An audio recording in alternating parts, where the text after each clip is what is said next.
कहानी का नाम निबिड़ अंधकार की आवाज।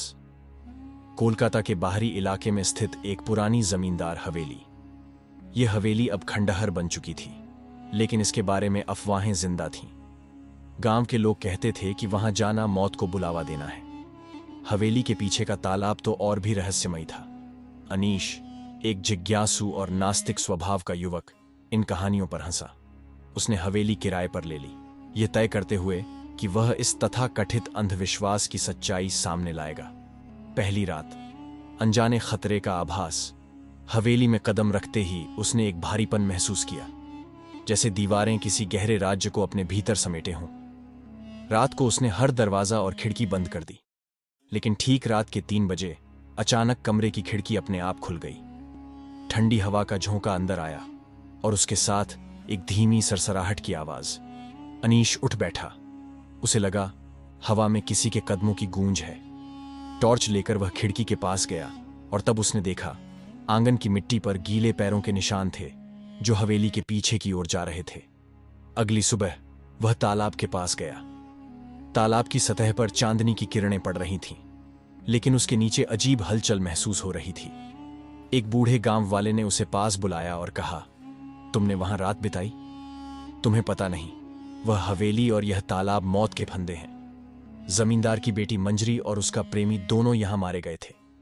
उनकी आत्माएं अभी तक भटक रही हैं। अनीश ने बूढ़े की चेतावनी को नजरअंदाज कर दिया, लेकिन अब उसका दिमाग इस रहस्य को सुलझाने में लग गया। रात के गहराते ही हवेली और डरावनी लगने लगी। अनीश ने वीडियो कैमरा चालू किया और पुरानी सीढ़ियों से नीचे उतरने लगा। अचानक उसके कैमरे में एक परछाई दिखाई दी। एक औरत सफेद साड़ी में लिपटी हुई, जो गलियारे में खड़ी थी। वह चीख पड़ा और जैसे ही पलटा, वह परछाई उसके सामने थी। औरत के चेहरे पर अजीब सा गुस्सा और दर्द का मिश्रण था। उसने कहा, मेरी सच्चाई जानने की हिम्मत है? और फिर गायब हो गई। अगले दिन अनीश ने हवेली की तहखाने को खंगाला। वहां उसे मंजरी की डायरी मिली। उसमें मंजरी ने लिखा था कि वह गांव के एक लड़के से प्यार करती थी। यह रिश्ता जमींदार के परिवार के लिए शर्मिंदगी का कारण था। उन्होंने लड़के को तालाब में डुबोकर मार दिया। डायरी में यह भी लिखा था, प्यार की मौत ने मेरी आत्मा को कैद कर दिया, लेकिन मैं उन्हें नहीं छोड़ूंगी। रात को अनीश ने जमींदार परिवार के वंशजों को सच का सामना कराने के लिए तालाब पर बुलाया। जैसे ही उसने उन्हें मंजरी की डायरी दी, तालाब का पानी उबलने लगा। पानी के बीच से मंजरी का भूत निकला।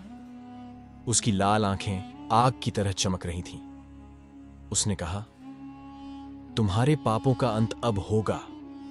जमींदार के वंशज चीखते हुए भागने लगे, लेकिन अचानक तालाब के पास की जमीन उनके पैरों के नीचे से खिसकने लगी। मंजरी का चेहरा धीरे धीरे एक विकृत और भयानक रूप में बदल गया। अनीश ने अगली सुबह अपने कैमरे की रिकॉर्डिंग चेक की।